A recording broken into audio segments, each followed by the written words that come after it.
Fáyẹmí ṣe bẹ́bẹ́. Fáyẹmí ṣe bẹ́bẹ́ o. Fáyẹmí ṣe bẹ́bẹ́ lẹ́kìtì. Bẹ́ẹ̀ni ìrọ̀rùn ti dé. Fáyẹmí ti dé. Oníṣòwò rí kájẹ́ ṣe o. Àgbẹ̀rúkọ ọdún dé sí oníṣòwò tàtà jèrè. Lásìkò Fáyẹmí. Fáyẹmí ṣe bẹ́bẹ́ lẹ́kìtì. Iṣẹ́ ń lọ kíkọ́kíkọ́. Láti mú ìrọ̀rùn padà sékìtì. Oríṣiríṣi iṣẹ́ ìdàgbàsókè o. Bóyá kásọ̀ ọ̀gbẹ́ dìbò. Kásọ̀ gbòdì ìlú o. Fáyẹmí ń tọ́jú àwọn arúgbó. Ẹbí mọ́ wọn ọmọdé wa. Ó kọ́ra ìlú mọ́ra o. Kò tún kọ́yà àwọn obìnrin kéré. Ìdàgbàsókè ìlú wa lẹ́kìtì ló jẹ́ Fáyẹmí lógún. Fáyẹmí ṣe bẹ́bẹ́. Ó ṣe bẹ́bẹ́. Fáyẹmí ṣe bẹ́bẹ́ lẹ́kìtì. Ìrọ̀rùn ti dé. Fáyẹmí ti dé. Fáyẹmí ṣe bẹ́bẹ́. Fáyẹmí ṣe bẹ́bẹ́ lẹ́kìtì. Ẹ̀wọ̀n bó ṣe ń ṣe. Ìrọ̀rùn ti dé. Ìlú Fáyẹmí ti dé. Fáyẹmí ṣe bẹ́bẹ́ lẹ́kìtì. Ó ṣe bẹ́bẹ́. Ó ṣe bẹ́bẹ́. Fáyẹmí ni. Bẹ́ẹ̀ ni gbogbo wa ńlá ti mọ̀ tẹ́lẹ̀ pé Fáyẹmí ń ṣe bẹ́bẹ́. Àmọ́ làárọ̀ yìí ńgbà tí n bá dìde fúyà lásìkò tí n bá parí ètò. Ṣé kí n má tàn yín ẹ̀ túnbọ̀ mọ̀ pé lóòótọ́ àti lóòótọ́ ni Fáyẹmí ṣe bẹ́bẹ́ lẹ́kìtì. Ẹ kú ojúmọ́ ẹ sì kú ojúmọ́ mọ́ níbi gbogbo tí ìkànnì alálùbáríkà yìí Èkìtì FM 91.5 tó ń fẹ́ dé láàárọ̀ yìí o. Ṣàlàáfíà ní ilé ńkọ́ o. Ẹ tún ti yé rédíò yín sókè lálálá. Fáyẹmí ń ṣe bẹ́bẹ́ ó tún ti ń bá afẹ́fẹ́ ṣọ̀rẹ́. Adúpẹ́ pẹ́ òkò pé èmi mo wá ẹ̀yìn náà mo sì bá o. Ó yá ẹ lọ rèé ránṣẹ́ sí gbogbo àwọn ará àdúgbò ẹ̀yí rédíò yín sókè lálálá pé Fáyẹmí ń ṣe bẹ́bẹ́ ti dé. Ọláwálé Àṣàkẹ́ ń lo ọkọ̀ tèmi ń jẹ́ ẹ̀yìn ọmọ ìpínlẹ̀ Èkìtì. Ẹ ǹlẹ́ ń bẹ̀ òun ẹ̀ kò dúmọ̀ o mò ń bọ̀ o. Ìrọ̀rùn ti dé. Fáyẹmí ti dé. Fáyẹmí ṣe bẹ́bẹ́. Fáyẹmí ṣe bẹ́bẹ́ lẹ́kìtì. Ẹ̀wọ̀n bó ṣe ń ṣe. Ìrọ̀rùn ti dé. Ìlú Fáyẹmí ti dé.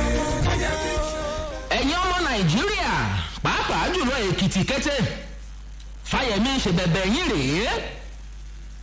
Níbi tó jẹ́ pé mo ti máa ń mú àwọn akitiyan ọ̀mọ̀wé Káyọ̀dé Fáyẹmí tí ń ṣe gómìnà ìpínlẹ̀ Èkìtì tí mo ti máa ń mú wá lọ́jọ́ mẹ́jọ. Ṣé ìmátàn yín ìdàgbàsókè ìpínlẹ̀ Èkìtì? Ó jẹ́ Káyọ̀dé Fáyẹmí ó jẹ́ lógún púpọ̀. A sì adúpẹ́ pé òkun lọ́wọ́ Ọlọ́run ọba Elédùà títí ń tì í lẹ́yìn. Bákan náà la dúpẹ́ lọ́wọ́ Èkìtì kété tẹ́ ìjẹ́ kó sùn yín tí ò sì rẹ̀ yín tó jẹ́ pé àtìlẹ́yìn yín ní gbogbo ìgbà ni Káyọ̀dé Fáyẹmí ló fi ń ṣiṣẹ́ ìdàgbàsókè tá à ń rí káàkiri wọ̀nyí. Ẹ̀yin náà rí pé gbogbo ẹ̀ ti ń fojú hàn. Téèyàn bá fi ẹyọ àgbàdo kan tó bá ijó lẹ̀ ṣe mọ́tàn yìí lẹ́yìn ọjọ́ 5 yóò mọ̀ wù jáde. Tó bá wá wù jáde tọ́lọ́run ọba àgbèdùà tí ń bá wàá bomi rìn lẹ́yìn oṣù 3 àgbàdo mọ̀ ti dọ́mọ̀ ó ti di jíjẹ. Àṣàmọ̀ ní wípé gbogbo akitiyan gómìnà Káyọ̀dé Fáyẹmí ẹ̀mọ́jà ìtàn yìí ó ti ń sèso rere nípínlẹ̀ Èkìtì. Ẹ sì gbọ́ láàárọ̀ yìí lára àwọn èso dáadáa takitiyan gómìnà Káyọ̀dé Fáyẹmí èyí tó so fún wa nípínlẹ̀ Èkìtì tíà. Ṣé ìgbàgbé pé lọ́sẹ̀ tó kọjá ọ̀ ẹ̀yìn alára wa ìlàkàkà ìjọba nípasẹ̀ ọ́fíìsì ìyàwó gómìnà Èrèlú Bísí Fáyẹmí ni mo mú wá lójúnà àti mú ayédẹrùn fún gbogbo wa pátá nípínlẹ̀ Èkìtì. Láàárọ̀ yìí ẹ̀yìn alára wa iṣẹ́ takuntakun tí gómìnà Káyọ̀dé Fáyẹmí tó ń ṣe lẹ́ka ètò ẹ̀kọ́ ìtọ́jú àti ìmọrírì àwọn olùkọ́ tó fi mọ́ pípèsè àyíká eléyìí tó wuyì fáwọn olùkọ́ àti akẹ́kọ̀ọ́ lẹ́gbọ́n láàárọ̀ yìí. Ṣé ìmátàn yín ẹ jẹ́ kí n sáré sọ fún yín o torí pé níjẹjọ àwọn kan pè sórí ètò abéèrè ìbéèrè wọ́n sì jẹ̀bùn. Ọjọ́ Sátidé ni wọ́n wá bá mi ní rédíò kejì lọ́hùn-ún tí wọ́n dé bìbà a sì gbé gbogbo ẹ̀bùn tí Èrèlú Bísí Fáyẹmí tó pé agbé fún wọn bẹ́ẹ̀ orí ọ̀pẹ ni wọ́n mú bọnú. Ẹ wá máa gbọ́ ìbéèrè tọ̀sẹ̀ yìí ẹ̀yin alára wa. Ìbéèrè ọ̀ ni pé ẹ dárúkọ àwọn ilé ìwé 3 eléyìí tí ìjọba ìpínlẹ̀ Èkìtì tó ṣe lágbègbè yín.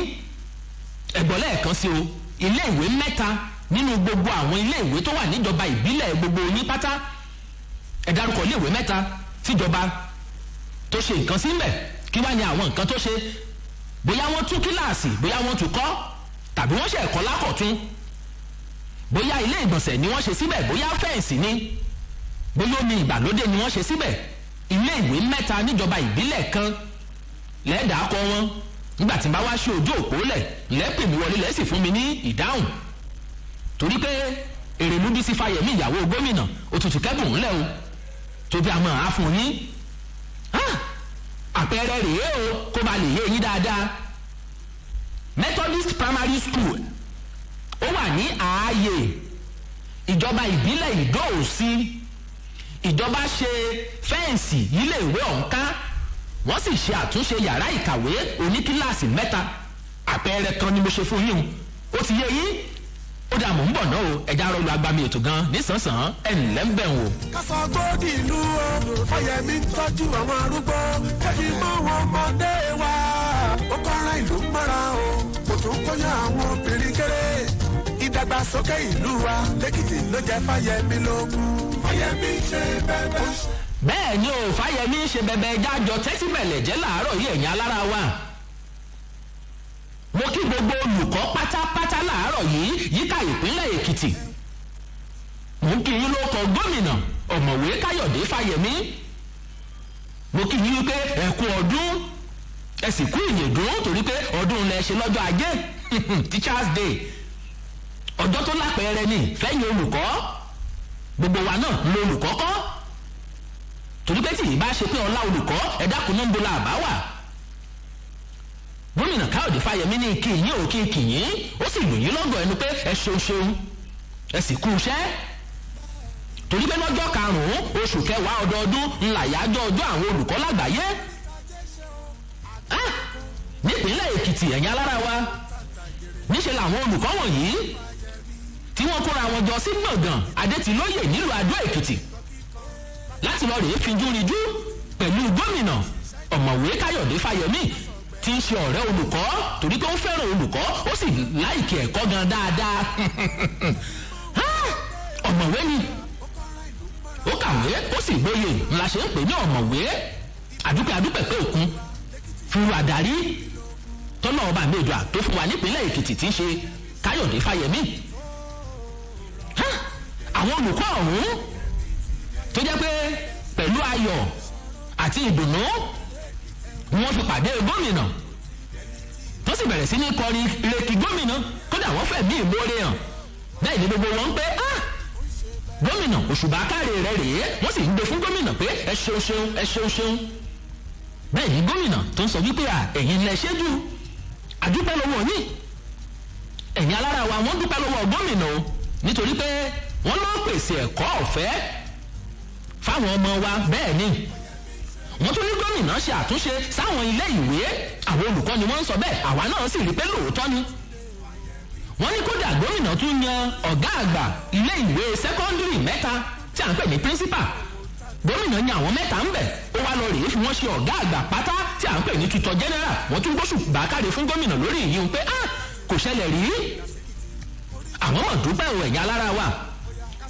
wọ́n ní iye òní kankan ìdásílẹ̀ ilé ìwé girama tuntun 4 tí gómìnà tún ṣe nílùú Adó Èkìtì wọ́n làwọn tún mọ̀ lóore ṣe ń dè é àwọn olùkọ́ wọ̀nyí wọ́n ní kódà ìgbéga ẹnu iṣẹ́ àti ẹ̀kúnwó fáwọn olùkọ́ tó jẹ́ pé wọ́n gba ìgbéga lọ́dún 2015 wọ́n làwọn tún dúpẹ́ lórí ìlú náà wọ́n ní gómìnà fún àwọn ní owó yá láti rọkọ̀ àti láti kọ́lé ẹ̀gbọ́n náà wọ́n ní èmi la ò ní yọ̀ sí torí pé bá a ṣe fẹ́ orí bẹ́ẹ̀ náà lórí gbogbo àwọn ọ̀rọ̀ wọ̀nyí làwọn olùkọ́ ọ̀hún pátá lọ́jọ́ Monday ni wọ́n fi ń kọrin rèé kí gómìnà pé tọ̀ àti rí gómìnà àríru Káyọ̀dé Fáyẹ̀mí àrírí torí pé ó ń ṣiṣẹ́ takuntakun ó sì ń ṣe bẹbẹ nípínlẹ̀ Èkìtì ẹ̀yin alára wa ṣe ń dè é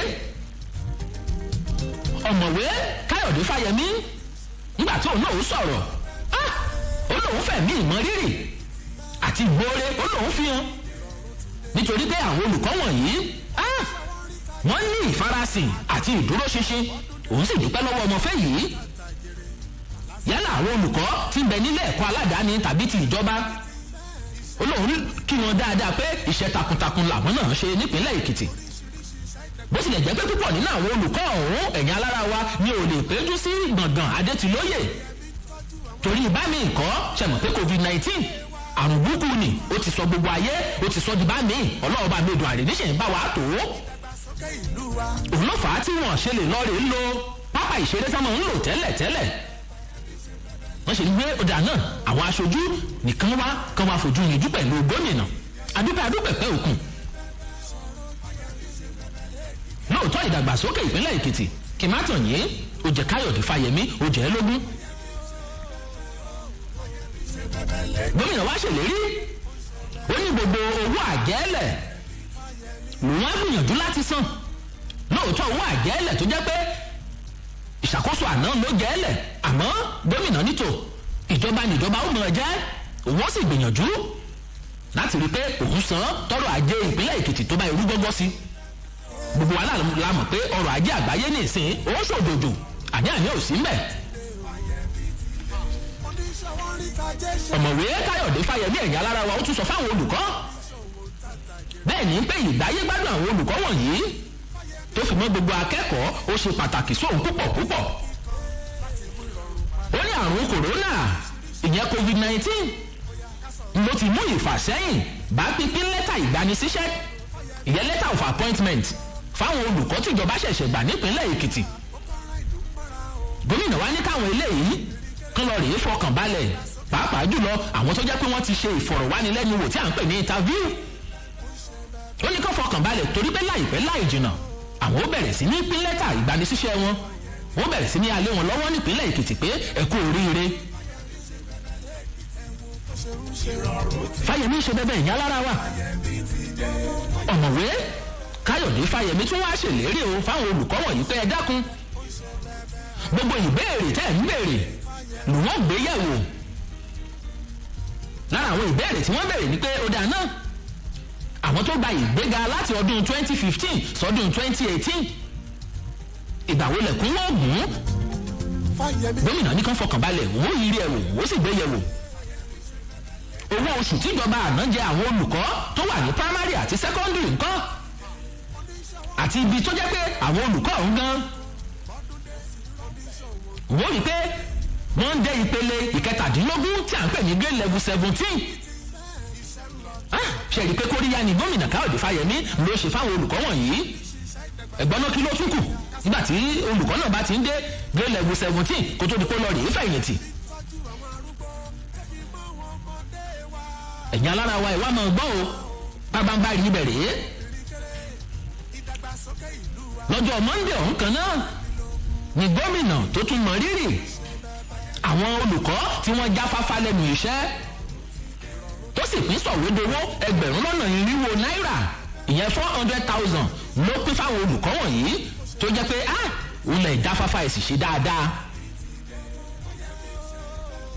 lára àwọn tó jẹ́ pé wọ́n jẹ́ àǹfààní ọ̀hún ni ọ̀gbẹ́ni Abíọ́dún Olúkáyọ̀dé láti ilé ìwé AUD Pilot Nursery and Primary School Ládó Èkìtì òun náà kó ṣe dáadáa jù nígun ti primary tóun sì gba sọ̀wédowó 400,000 lọ́wọ́ gómìnà bákan náà ọ̀gbẹ́ni Owó Ẹ̀yẹ Fẹ́mi Samuel òun náà mọ̀ pé gédé jùlọ torí pé wọ́n lòun ló tayọ o nínú gbogbo àwọn olùkọ́ tí ń bẹ ní secondary nípínlẹ̀ Èkìtì òun wá láti ilé ìwé St. Augustine Comprehensive High School Ọ̀yẹ́ Èkìtì òun náà sì gba 400,000 tí ń ṣe sọ̀wédowó lọ́wọ́ gómìnà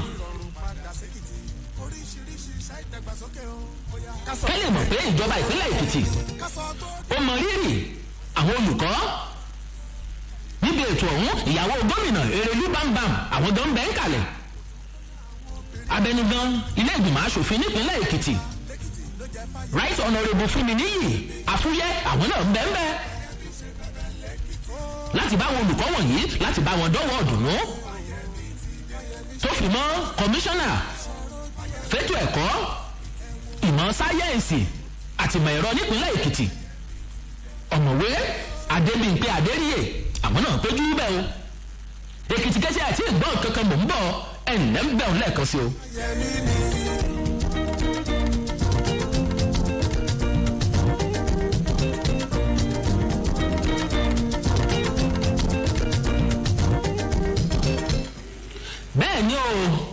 àbọ̀ lásìkò Fáyẹmí yìí ẹ̀yin alára wa ìròyìn ayọ̀ ìṣẹ̀lẹ̀ ìdùnnú ńlá ń gbọ́ sáwọn ọmọ wa nípínlẹ̀ Èkìtì yálà àwọn tí wọ́n ń bẹ nílé àbáwọn tó ń bẹ nírìn àjò tó fi mọ́ àwọn tí ń bẹ lókè òkun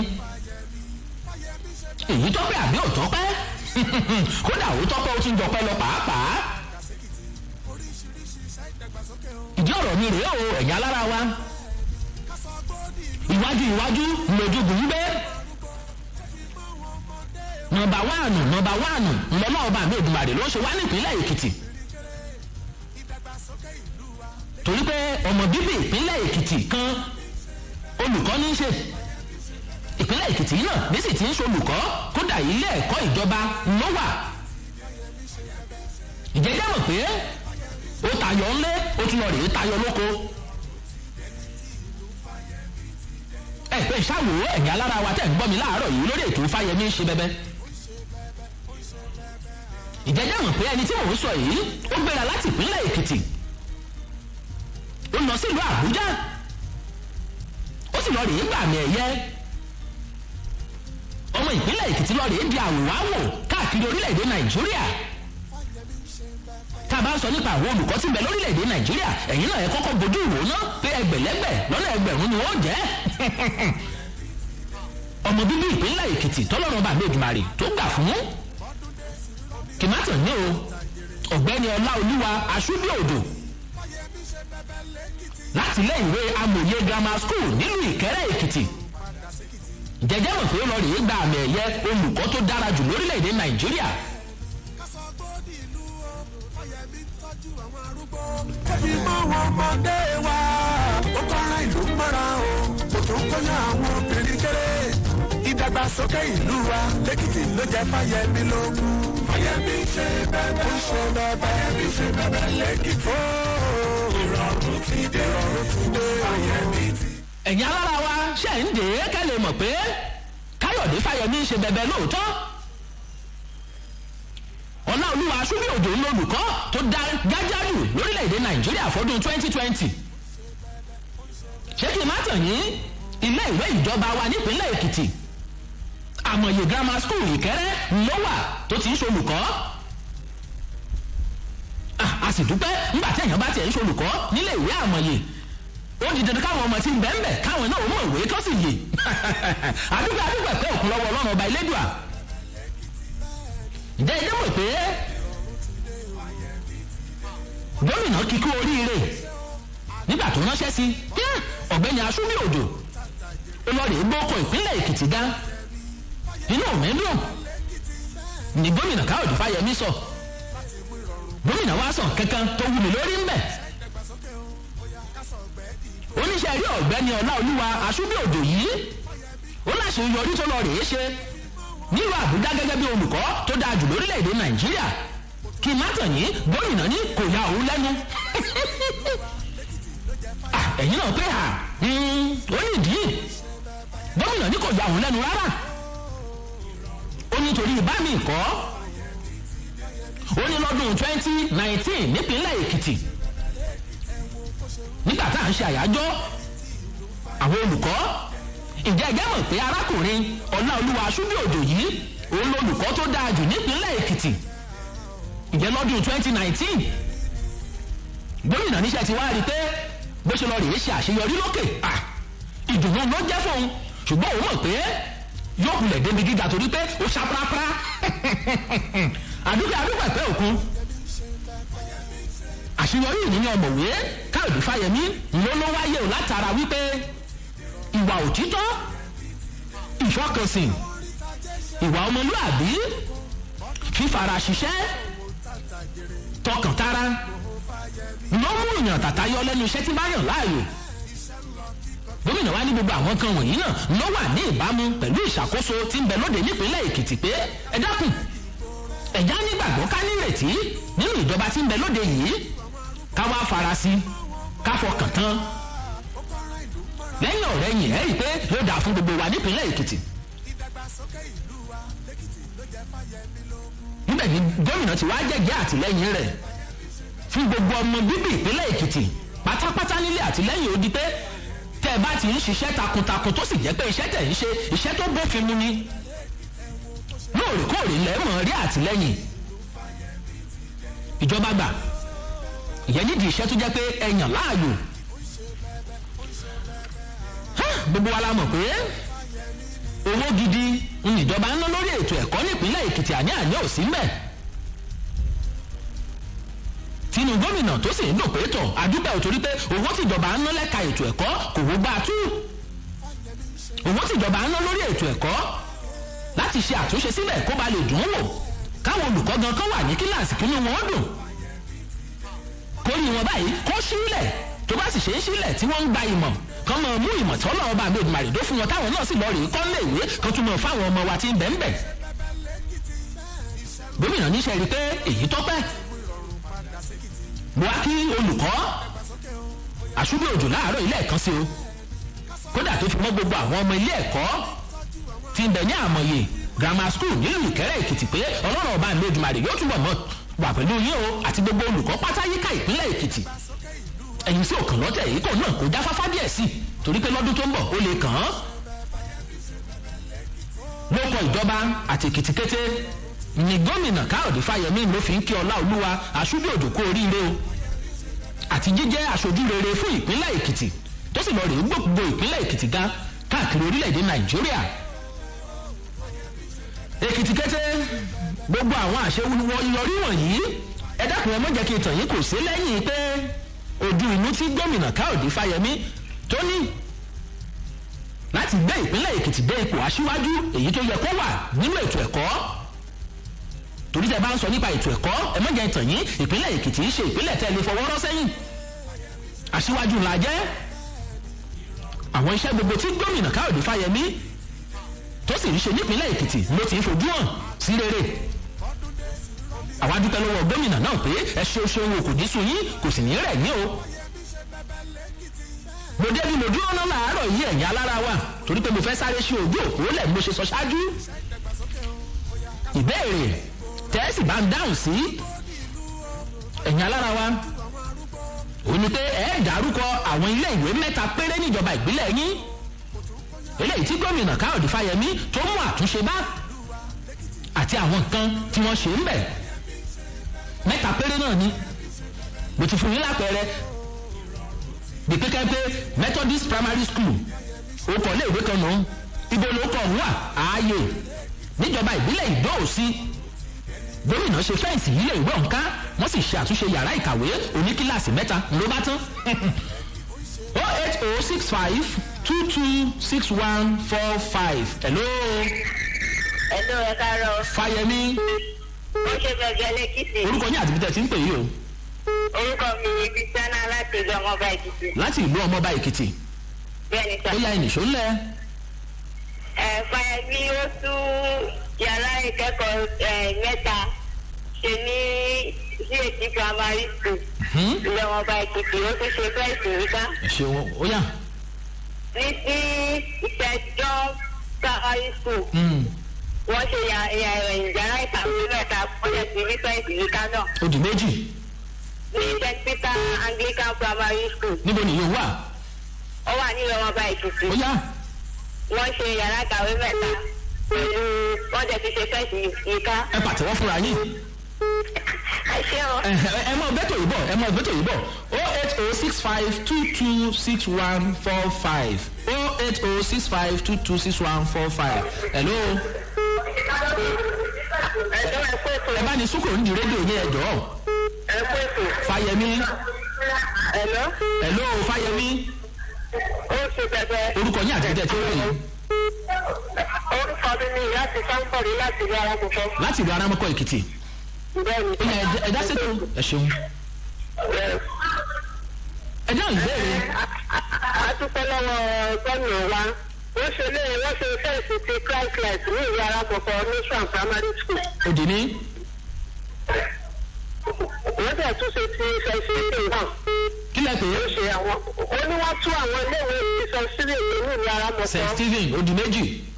Oṣù méjì àmì ń bẹ̀rẹ̀ iléèwé náà mo wà báyìí ní Fẹ́tánsì. Lọ́sọ̀ Primary School. Wọ́n tẹ̀ wọ́n tó bá wa ṣe ìtọ́jú ọ̀dọ̀ wa àti ìrì ọwọ́ wọn. bẹ́ẹ̀ ti rí láwọn ibì kan àbí. lọ́sùn àpamọ́rí school. ti st hans ó dà ṣúgà ti dà. ìdílé ara kọ̀ọ̀kan ẹ̀ṣẹ́ pẹ̀tù. yóò kàn yín ní ṣìkejì lábala ni 08065 ẹ ṣeun adúpẹ́ o 08065226145 ẹ dárúkọ àwọn ilé ìwé mẹ́ta níjọba ìbílẹ̀ yín tí gómìnà káyọ̀dé fáyemí tó ṣe àtúnṣe sí àtàwọn nǹkan tí wọ́n ṣe ń bẹ̀.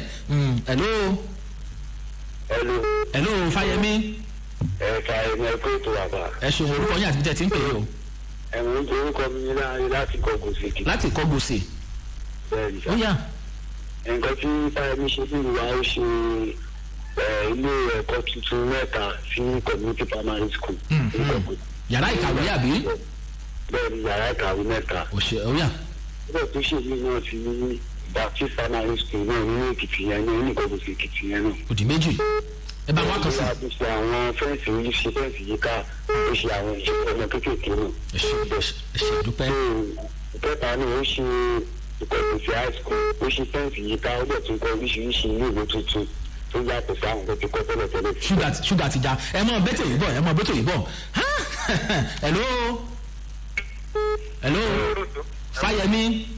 Fáyemí ṣe fẹ́ fẹ́ lẹ́kìtì o. orúkọ ní àtúntẹ̀ tí ń pè yìí o. orúkọ tèmi ni Ọlọ́fúnladé ní láti Gèdè. láti Gèdè. bẹ́ẹ̀ni. ẹnì ṣọlẹ̀. ẹ̀fún gómìnà wa o. wọ́n ṣe pẹpẹ ní Gèdè báyìí. ṣe àdúpẹ́. ní Benedict Catholic School wọ́n ṣe fẹ́ẹ̀ síbẹ̀ ní Gèdè. CAC model primary school lódò Gèdè. wọ́n ṣe fẹ́ẹ̀ sínú. Baptist primary school wọ́n tún ilé ìkàwé ṣe lọ́wọ́lọ́wọ́. ṣe àdúpẹ́ ṣúgà ti dà àmì ẹ jẹ́ kí n gba ìpè kan péré sí 08065226145 ẹni ọ̀hún rèé hello Fáyemí. orúkọ yín àti bíjẹ́ tí ń pè ní pápápá o. Ọpẹ́yẹmí ìdíje láti lọ́wọ́ wa. láti ìlú ọmọba. ó yá ìnìṣó lẹ̀. àwọn ọmọ kọ́kọ́ pè sí ẹgbẹ́dẹ́ ìgbìmọ̀ pàtó ìyẹn wa. ẹgbẹ́dẹ́ ìgbìmọ̀ pàtó ìyẹn wa fẹ́ẹ̀sì rẹ̀. ẹ ṣeun ó yá ìmí. wọ́n ti ṣe kọ́kọ́ sí kọ̀ǹpútà wọ́n ti bẹ̀rẹ̀ sí kọ̀ǹpútà ẹgbẹ́dẹ́ wọ́n ti fẹ́ẹ̀sì rẹ̀ náà. wọ́n ṣe bọ́ọ̀lù síbẹ̀. bẹ́ẹ̀ sà. ṣúgà ti dà o. ẹjọ́ pamọ́ sí náà wọ́n ti fẹ́ẹ̀sì rẹ̀ náà. wọ́n ti bọ́ọ̀lù sí. ẹ ṣe àdúpẹ́. ẹ̀yin ọmọ Nàìjíríà ẹ ti ń gbọ́ èrí jẹ́ kí n nìṣó láti ẹnu Èkìtì kété gbogbo nǹkan tí Káyọ̀dé Fáyemí tó ń ṣe nípínlẹ̀ Èkìtì mélòó la fẹ́ kà nínú eyín Adípèlé mo dé yìí mo dúró nítorí pé àkókò tó fún mi láti gba ìpè mí mọ́ gbogbo ẹ̀yin tẹ́ wá pè yìí tó bá ti di ọjọ́ Sátidé ẹ̀yin tẹ́ pè wọlé ní òtá àjọ sọ̀rọ̀ tó ò ní jáde lórí rédíò kì í ṣe pé ẹ̀yin tẹ́ sọ pé ẹ sì ń tíra yìí nọ́mbà ẹ̀yin tẹ́ pè wọlé tá a jọ ní gbólóhùn tó bá di ọjọ́ Sátidé láago 9 àárọ̀ ẹjá pàdé ní Ayọba FM Fájuyì Adó Èkìtì láago 9 láàárọ̀ ni o adúpẹ̀pẹ̀ òkú o Gbóyèga Àjàyí ló lóòtú ètò Fáyemí ń ṣe bẹ́bẹ́ Ọláwálé Àṣàkẹ́ ló kọ tẹ́mi ń jẹ́ mi ìfinílẹ̀ sínú ìbànújẹ́ bá mi lédùá kò ní jẹ́ kí n padà bá yín nínú ìbànújẹ́ ǹjẹ́ títí ọjọ́ mẹ́jọ tá a pàdé nǹkan nìyí àrà ńlá mọ̀ dá àní dáràn Fáyemí ń ṣe bẹ́bẹ́ o ẹ̀já ṣàtìlẹ́yìn tó gbọ̀ngbọ̀n fún o ó dàbọ̀. Fáyemí ṣe bẹ́bẹ́ o Fáyemí ṣe bẹ́bẹ́ lẹ́kìtì bẹ́ẹ̀ni ìrọ̀rùn ti dé Fáyemí ti dé. oníṣòwò rí kájẹ́ ṣe o àgbẹ̀rọ̀kọ bọ́dún dé oníṣòwò ń tàtà jèrè lásìkò Fáyemí ṣe bẹ́bẹ́ lẹ́kìtì iṣẹ́ ń lọ kíkọ́kíkọ́ láti mú ìrọ̀rùn padà sékìtì oríṣiríṣi iṣẹ́ ìdàgbàsókè o bóyá kásọ̀ ọ̀gbẹ́ dìbò kásọ̀ gbòdì ìlú o Fáyemí ń tọ́jú àwọn arúgbó ẹbí mọ́ wọn ọmọdé wa ó kọ́ra ìlú mọ́ra o kò tún kọ́yà àwọn